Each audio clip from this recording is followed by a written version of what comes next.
Well, Eric, in the history of the Georgia-Kentucky football rivalry, which is 76 games, the Wildcats were never beaten 65-7 the way TCU got beat by Georgia in the national championship game Monday night. In fact, the last 3 years, Kentucky only gave up 60 total points to the Bulldogs.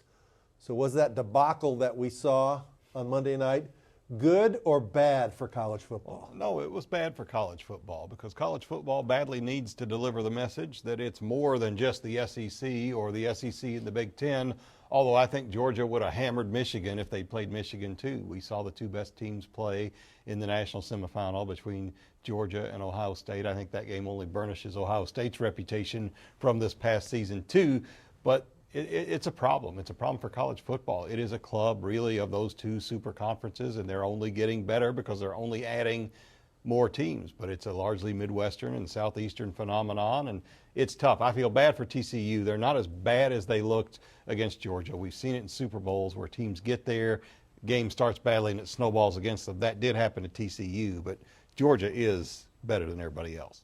Georgia's better now than Alabama. And a few years ago, we were having this conversation about is Alabama too good for the rest of college football? It's now Georgia. Kirby Smart learned everything there is to learn from Nick Saban, and is a younger version of that and has taken it to Georgia, which has better high school football than Alabama. You turn him loose in that state and let him do the things he can do with the staff he's built up, and now he's in position where he's going to keep winning national championships. I'm not predicting 3 in a row, but I'm not predicting he's going to lose next year either. And you're right, it wasn't great for college football to have a game like that. Can you imagine a Final Four championship game like that? No. We'll stay with it here at WDRB and WDRB.com. Just click on sports.